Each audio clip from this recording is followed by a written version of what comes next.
И сегодня, когда мы ходили по Риму, смотрели уникальные памятники культуры, конечно, я через все это видел башни. Я прежде всего видел наши уникальные памятники и потом уже видел Италию.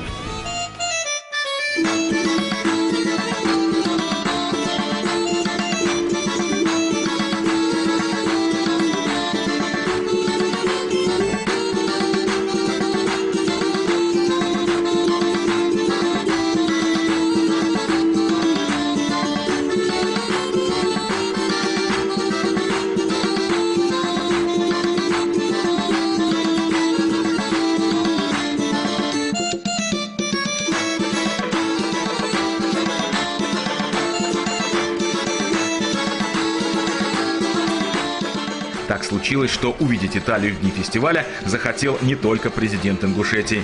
Официальный визит американского президента Джорджа Буша совпал с днями молодой российской культуры в Италии. И по этому случаю были предприняты беспрецедентные меры безопасности. В небе над Римом баражировали вертолеты, а все улицы по пути следования Джорджа Буша перекрыла полиция. Центр города, где движение и так затруднено, стал для автомобилистов практически недоступен, и они не жалели крепких, непереводимых на русский язык выражений. Резиденция российского посла известна всему Риму. Здесь проводятся различные мероприятия, концерты, выставки, приемы на самом высоком уровне. На этот раз были приглашены главы дипломатических миссий различных стран, члены итальянского правительства, депутаты парламента, известные общественные деятели, представители аристократических семей и русской миграции. Тепло встречали здесь и президента Ингушетии Мурата Зязикова. Ну а появление на вилле детей в таких живописных, невиданных для большинства собравшихся нарядах стало для гостей полной неожиданностью и, как оказалось, приятным сюрпризом. А юные артисты, преодолевая волнение, все же первые выступления на итальянской земле и перед такой высокопоставленной аудиторией готовились к выходу. Такого самобытного творчества здесь никто еще не видел. И по такому случаю на зеленой лужайке российского посольства специально соорудили сцену для молодых ингушских танцоров. И покорение Рима началось.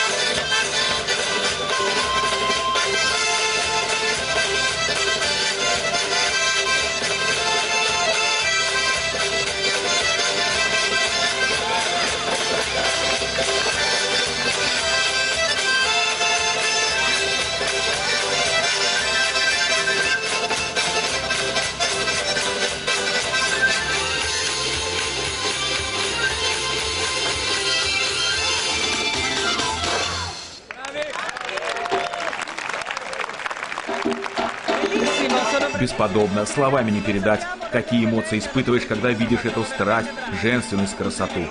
Председатель итальянского сената обещал рассказать своим высокопоставленным коллегам и друзьям о том, что видел собственными глазами. Жаль, что Берлускони не пришел. Это искусство достойно того, чтобы в следующий раз я привел с собой всех членов нашего правительства и парламента. Мне очень приятно, что все это происходит под небом Рима в атмосфере, напоенной спокойствием, миром и дружелюбием. Потомок царской семьи Романовых Николай Романов пришел на праздник в посольство с женой и двумя внучками. Для них встреча с гостями из Ингушетии стала незабываемой. Глава царского рода безошибочно определил. Я как только вас всех увидел там, я сразу понял, это Кавказ. Только не понимал, с какой стороны. Ведь Кавказ, там сколько наций и народов, значит. 5-6 с этой стороны, с другой стороны 3 или 4 более крупных. Теперь вы знаете, что это Ингушетия. Вот. Я знаю, что есть Ингушетия, это я всегда знал. Я рад был вас видеть и рад видеть так удовольствие, кто дал всем иностранцам, видеть, как можно представлять искусство России и всех стран, которые в прошлом, и в будущем, и направо, и налево связаны с Россией. Меня зовут Николай Романов. Это известное имя. Это культура, которая в России, которая составлена из сколько наций? Ведь мы русские все. Если вся культура Ингушетии, как то, что вы мне сейчас показали, тогда надо, по-моему, переселиться в Ингушетию. А Ингушетия всегда готова принять всех желающих обосноваться на этой щедрой и гостеприимной земле. Так что, Николай Романович, добро пожаловать. И танец специально для вас юный джигит подготовил. И не беда, что от избытка чувств царицу Тамара вы назвали королевой. Я думал, что вы были королева Тамара. Главное, что Республика Ингушетия достойна царствующей фамилии. Ну, очень красивый. Все очень красиво.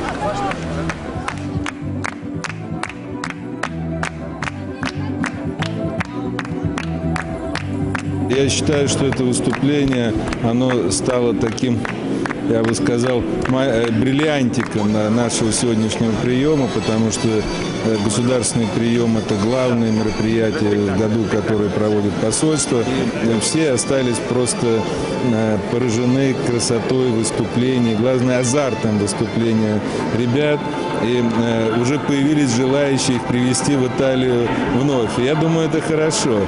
Это хорошо, и это свидетельство о том, как развивается наша страна, насколько мы разные, одновременно единые. В этом наша сила. Это еще раз узнают нас, еще раз узнают об Ингушетии, еще раз скажут о том, что это самобытный, уникальный народ.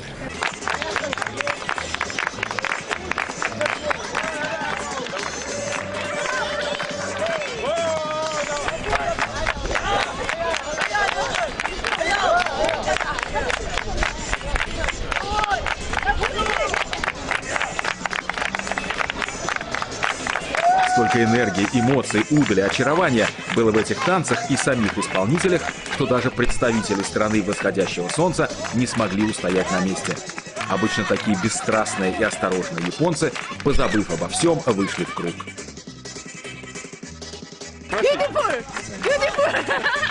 Великолепно!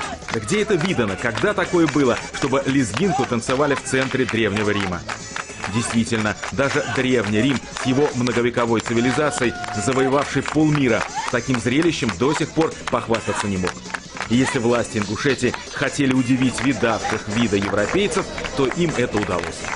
Представить подобным образом республику за рубежом способом вот такой народной дипломатии на языке высокого искусства танца, это, признавались итальянцы, дорогого стоит. Принимать таких гостей для нас большая честь. Мы не ошиблись в своих ожиданиях. Это был наш первый опыт, и он вселил в нас энтузиазм, потому что Италия познакомилась с таким самобытным, высоким искусством. Мы просто замечательно провели время и подружились. Президент Ингушетии был у нас в гостях. Замечательный человек, который так много делает, чтобы о его республике знали в мире. В общем, это были незабываемые дни. По приглашению местных властей сюда приехал президент Ингушетии Мурат Зязиков. Его тепло встречал мэр города Чивитавеке Джованни Маскерини. В этом городе должно было состояться первое официальное выступление ингушского коллектива в рамках молодежного фестиваля в Италии. Но прежде знакомство с республикой и ее лидером в частной беседе. В неформальном общении люди лучше узнают друг друга. При этом чувство юмора ценится особо.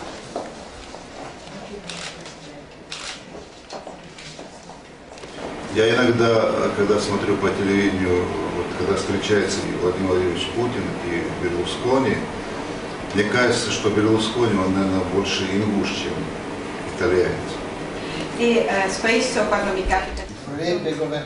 Я знаю, Берлускони хотел бы и России править тоже, отвечает в шутку мэр.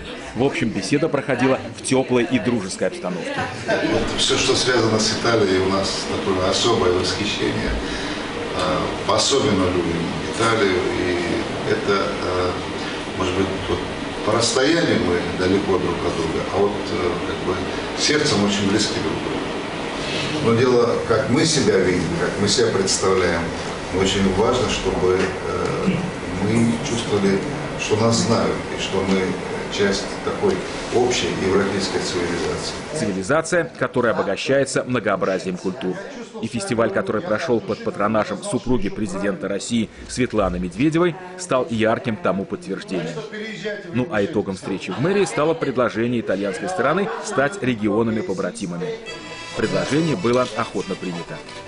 Мурат Зязиков вручил мэру солярный знак, символ Ингушетии, и подарок, который вызвал у главы города Чивитавекия неподдельный восторг. Тот, кто когда-нибудь надумает, или даже в мыслях у него будет обижать итальянский народ, российский народ, вот они должны знать, что у мэра города есть вот такое оружие. Оружие, которое без нужды лучше не вынимать, а без славы не вкладывать обратно в ножны, гласит народная мудрость. Общение с президентом было очень интересным, и я понял, что у нас много общего. Даже количество населения в наших регионах одинаково, около 500 тысяч. Мы говорили о наших городах и пришли к выводу, что нам было бы очень хорошо стать побратимами. И мы в этом очень сильно заинтересованы. Знаете, когда президент Ингушетии с таким энтузиазмом рассказывал о своем крае, людях, я понял, что это человек, который живет интересами своего народа. А когда он показал мне альбом с фотографиями края, я был потрясен красотой республики и тем, как она развивается. Я понял, как жизнелюбив этот народ, как сильны его традиции, почувствовал величие его культуры. Мир России, русский мир, он многонационален, это не мир русских. Это мир людей, которые даже говорят на разных языках, исповедуют разные религии. И, конечно, для понятия России очень важно понять ее многонациональную культуру. Понять, что она состоит из разных людей. Из людей, которых в то же время объединяет общая любовь к России, мечта о России, мечта о ее будущем. Я думаю, что большинство итальянцев даже не знают, где находится Ингушетия. Сегодня многие из них впервые об этом узнали. Это хорошо. И они поняли, что Россия – это не только танцы, песни русских, это и культуры, богатейшие культуры большого числа народов, которые населяют нашу страну, а их у нас больше 160 по переписи населения.